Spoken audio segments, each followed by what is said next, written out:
The chilly breeze that swept through my small living room couldn't compare to the coldness in Richard's voice. "You're pregnant?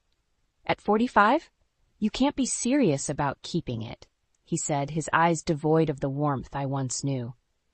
The news I thought would bring us closer had shattered the fragile veneer of our marriage.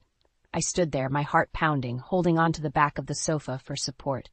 "Richard, it's a miracle. We've been trying for—" "A miracle?" He cut me off with a bitter laugh.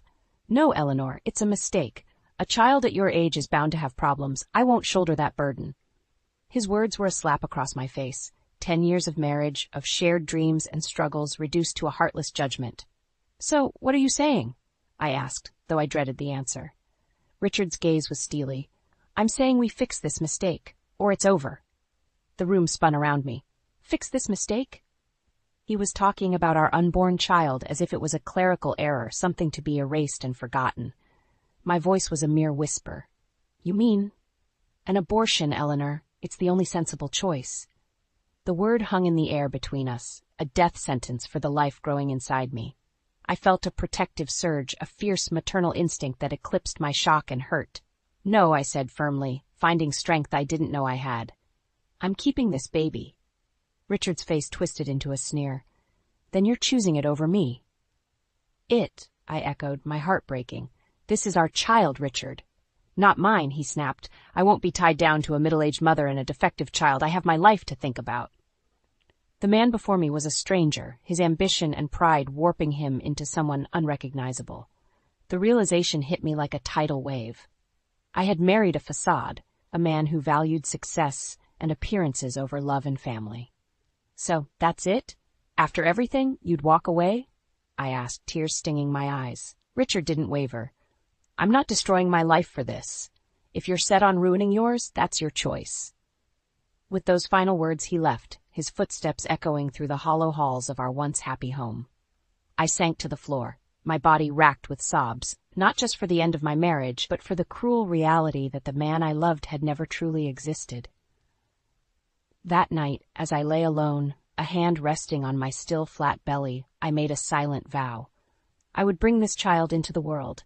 I would give it all the love and care it deserved. And as for Richard, he would be nothing more than a bitter memory. Our paths had diverged, but I was determined to make mine one of hope, not regret. The morning light filtered through the blinds, casting long shadows across the room where I sat, a cup of untouched tea cooling beside me.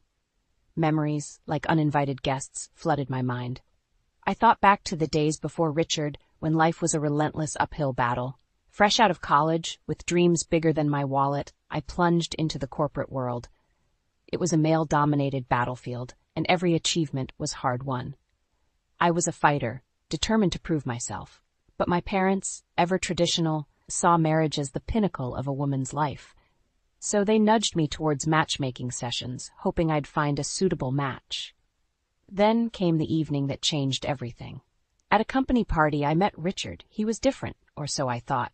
He talked about his dreams of starting a business, his respect for hard-working women. "The future belongs to women like you, Eleanor," he had said, his eyes shining with what I believed was admiration. In that era, a woman aspiring for more than marriage and motherhood was frowned upon. Richard's words felt like a breath of fresh air. Our courtship was a whirlwind of promises and dreams. I was 35, he was 33. The modern couple, our friends called us. Richard's ambition was infectious. After landing a prestigious job, he soon left to chase his entrepreneurial dreams.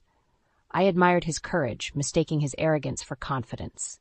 We married amidst a frenzy of optimism. But as time passed, the man I married began to fade, replaced by someone whose pride overshadowed everything else. Richard always spoke highly of his academic achievements and his superior genes. It was flattering at first, but soon his words took on a condescending tone. "I'm not like those factory workers," he'd say. "I'm destined for greater things." His disdain for others was subtle, but it was there, lurking beneath the surface of his charming facade. We were happy, or so I convinced myself. But as the years slipped by, a gnawing sense of unease took root. His entrepreneurial ventures were a series of unfulfilled promises.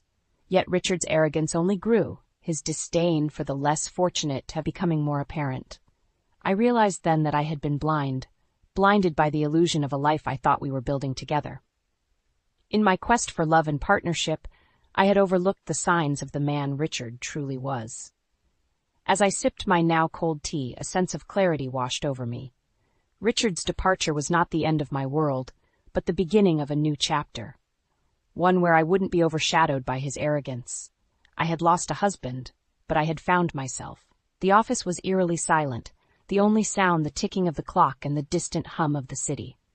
I sat at my desk, the glow of the computer screen illuminating stacks of papers and reports. But my mind was elsewhere, lost in the labyrinth of my crumbling marriage.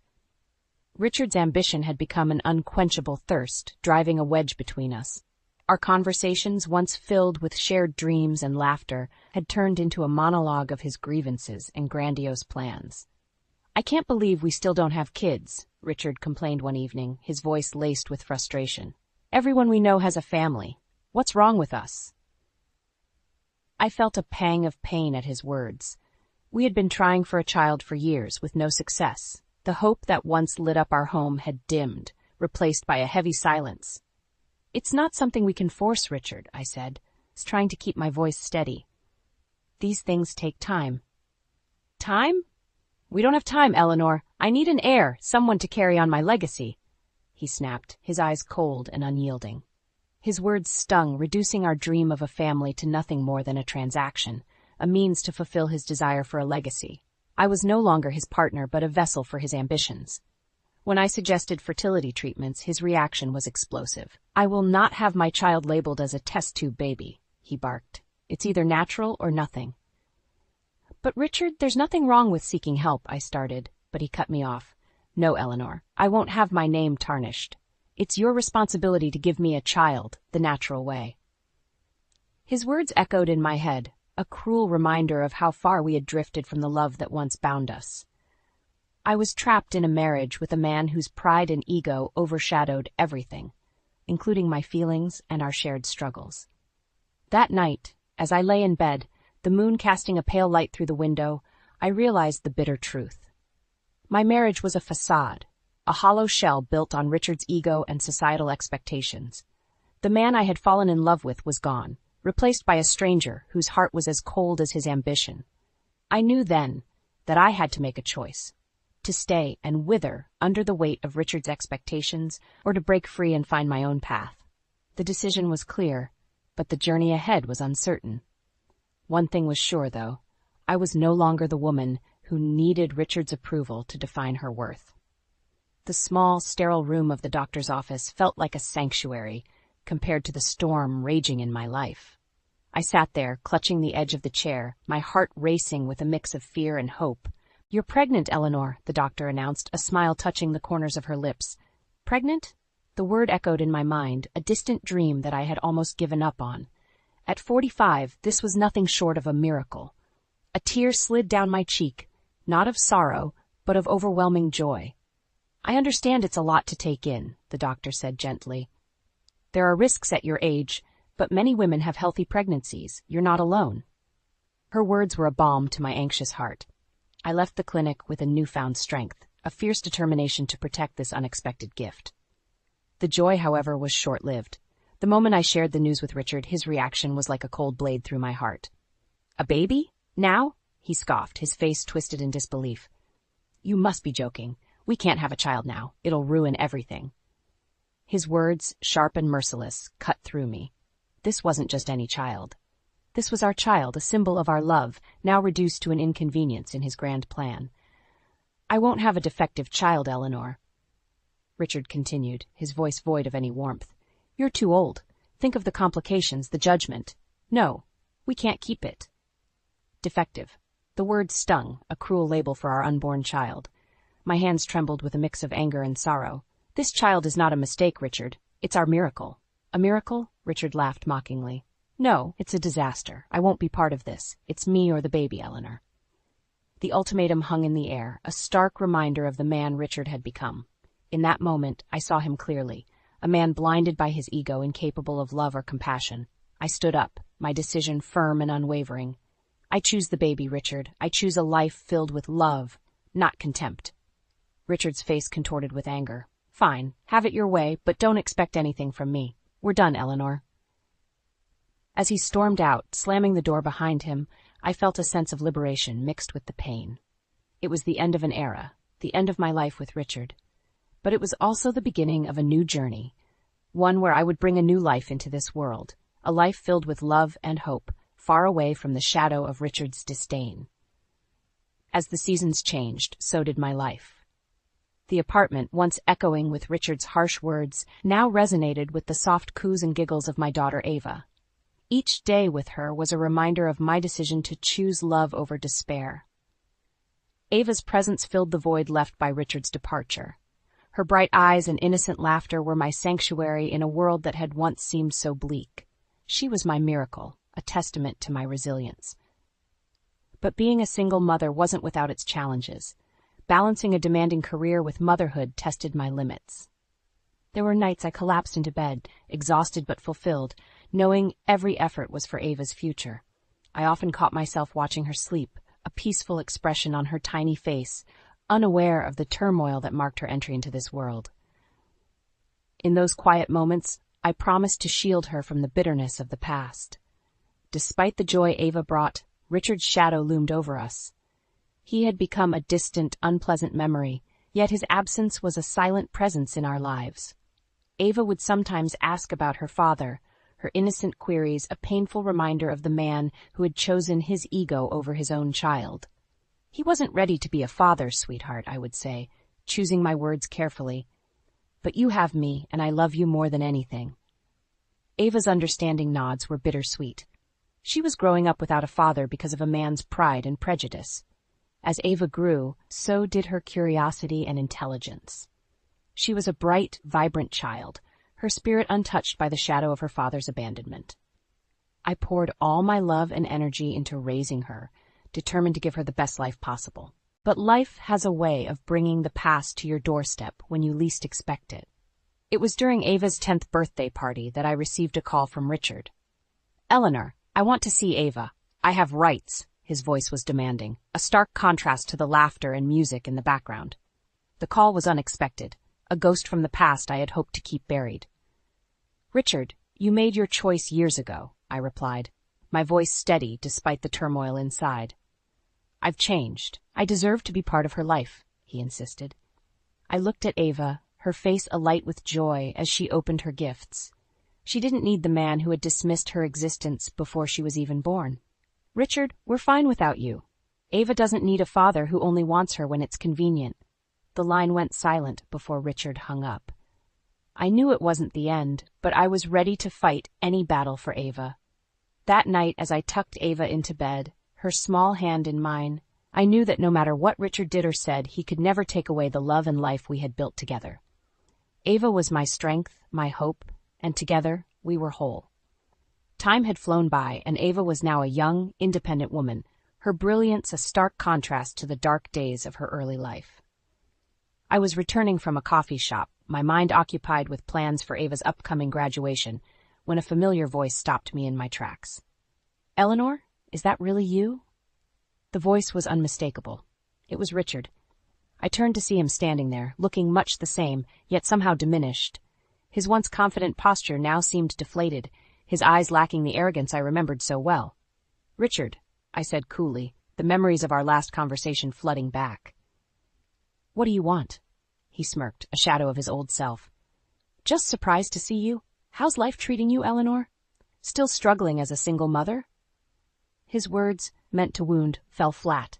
I had grown too strong, too far removed from his ability to affect me. "Ava is doing wonderfully, thanks for asking," I replied, my tone even. Richard raised an eyebrow. "Ava, right? Your daughter. She must be slow, struggling, just like her mother." The venom in his voice was familiar, but it no longer had the power to hurt me. "On the contrary, Richard, Ava is graduating top of her class. She's a remarkable young woman, despite your absence." A flicker of surprise crossed his face before his smirk returned. "Well, isn't that something? I always knew she'd have my brains." The arrogance, the audacity of his claim was almost laughable. "Your brains? You walked away, Richard. You chose your pride over your daughter. You don't get to take credit for her achievements." Richard's expression soured. I did what I had to do, Eleanor. You were the one who chose the child over me. I shook my head, disbelief mingling with a sense of vindication. No, Richard, you chose yourself, and now you live with that choice. There was a pause, a moment where the past and present seemed to collide.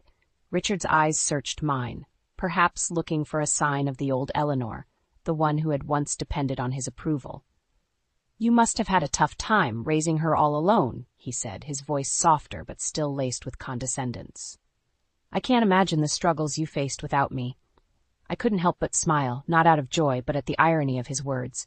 You're right, Richard. It was tough, but we made it through.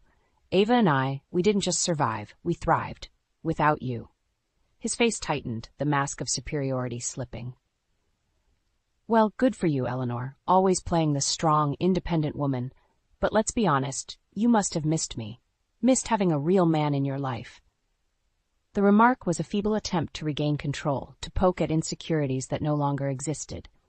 Missed you? No, Richard. Your leaving was a blessing. It allowed me to find myself, to be a better mother. You were never the real man I needed. A real man wouldn't abandon his family. The words hit him, and for a moment I saw a flicker of something like regret in his eyes. But it was quickly replaced by the familiar haughty expression. Have it your way, Eleanor. I just thought I'd offer a chance for Ava to know her father, but it seems you're still holding on to old grudges. I took a deep breath, the years of pain and strength coalescing into a calm, unshakable resolve. There's no grudge, Richard, only the truth. You walked away, and now we're better off. Ava doesn't need a father who suddenly shows up when it's convenient for him. She's got everything she needs. With that, I turned and walked away, leaving Richard standing alone, a figure from a past life that no longer had any hold on me. As I walked, I felt a sense of closure. A chapter finally closed. Ava and I had a future to look forward to, one that was ours to shape, free from the shadows of Richard's ego and neglect. That evening, as I shared the encounter with Ava, she listened quietly, her maturity shining through her young eyes. I don't need him, Mom, she said firmly. We've done just fine without him. Better than fine. Her words were a testament to the life we had built together, a life of resilience and love, starkly different from the one Richard had envisioned for us. Ava's strength and determination were the true victories over the past, over Richard's abandonment. As I tucked Ava into bed that night, a sense of peace settled over me. The encounter with Richard had reopened old wounds, but it also reaffirmed the strength and love that Ava and I shared. We were a team, unbreakable and bound by a journey that had tested us, but ultimately made us stronger. In the quiet of the night, I whispered a silent thank you to Richard. His departure, though painful, had paved the way for a life richer and more fulfilling than I could have ever imagined with him. Ava and I were proof that out of the ashes of betrayal and hurt, something beautiful could emerge. The weeks following my encounter with Richard were a whirlwind of emotions, but Ava and I remained focused on her upcoming graduation. It was a bright, sunny day, filled with promise and celebration, when our lives intersected with Richard's once again. As Ava and I navigated through the crowd of proud parents and graduates, a familiar, disagreeable voice called out, "Eleanor, fancy seeing you here." Turning, I saw Richard, looking out of place amidst the joyous throng. His presence was like a dark cloud on this otherwise perfect day. "What are you doing here, Richard?" I asked, my voice laced with a clear edge. "I came to see my daughter graduate. After all, I am her father," he declared, a smug look on his face. Ava, standing beside me, tensed. I could feel her discomfort, her world momentarily shaken by the appearance of the man who had chosen to be a stranger to her. "Your daughter?" I echoed, incredulous. "You forfeited that title a long time ago." Richard's smirk faded, replaced by a look of annoyance. "I have every right to be here. I want to be part of Ava's life." It was then that something unexpected happened. A young woman around Ava's age approached us. She looked at Richard with a mix of surprise and distaste. "Dad, what are you doing here? And who are these people?" Richard, caught off guard, stuttered. "And Natalie, this is Eleanor and Ava, my other family." Natalie's eyes widened, and she turned to Ava and me. "I'm so sorry, I had no idea about you. He never mentioned." Her words trailed off, the implication clear. Richard had kept us a secret, a hidden chapter of his life. Ava stepped forward, her voice strong despite the situation. It's okay. We've managed fine without him. Richard's face reddened, his facade crumbling. Natalie, let's not do this here, he muttered. But Natalie wasn't finished. No, Dad. You need to hear this. What you've done is unforgivable. You can't just walk back into their lives because it suits you. The confrontation attracted a few curious onlookers. Richard, now visibly shaken, looked around, his pride wounded. Eleanor, Ava, I'm truly sorry for my father's actions, Natalie said sincerely. I had no idea. Before Richard could respond, Natalie took his arm, leading him away from us. Over her shoulder, she mouthed a silent apology. As they disappeared into the crowd, Ava let out a deep breath she had been holding. I'm glad she knows the truth now, she said quietly, her eyes reflecting a mix of relief and newfound resolve. Yes, I replied, feeling a sense of closure washing over me. It's time everyone saw Richard for who he truly is. The graduation ceremony proceeded, a celebration of achievements and new beginnings. As I watched Ava walk across the stage, her head held high, pride and love filled my heart. She was the embodiment of strength and grace, untouched by the shadow of Richard's neglect. After the ceremony, as we mingled among the crowd, I noticed Natalie approaching us again, this time alone. Her expression was one of determination and sincerity. Eleanor, Ava, I just wanted to say, seeing my father today, the way he acted, I'm embarrassed, and I'm sorry, she said, her voice earnest. Ava smiled softly, a gesture of understanding and forgiveness. Thank you, Natalie, that means a lot to us. Natalie nodded, then added, I hope we can move past this. I'd like to get to know you both, if that's okay. Her offer was genuine, a silver lining in the cloud Richard had cast over the day. We'd like that, I said, smiling. It's a chance to start anew, on our terms. As Natalie left to rejoin her family, I looked at Ava, her face beaming with pride and accomplishment. This day was hers, a testament to her hard work and resilience. Walking back to our car, Ava slipped her hand into mine. Mom, we did it. Despite everything, we made it. Yes, we did, I replied, squeezing her hand, and we'll continue to do so together. That day, as we drove home, the sun setting in a brilliant display of colors, I knew that the path ahead would be filled with challenges and triumphs. But with Ava by my side, there was nothing we couldn't face. Richard's attempt at reconciliation had backfired, exposing him for the man he truly was. It was a form of justice, a poetic end to his years of arrogance and neglect. In his quest for a perfect life, he had lost everything that truly mattered. As for Ava and me, our journey was just beginning, a journey of hope, love, and endless possibilities. Richard was a part of our past, but he would no longer define our future. Define our future.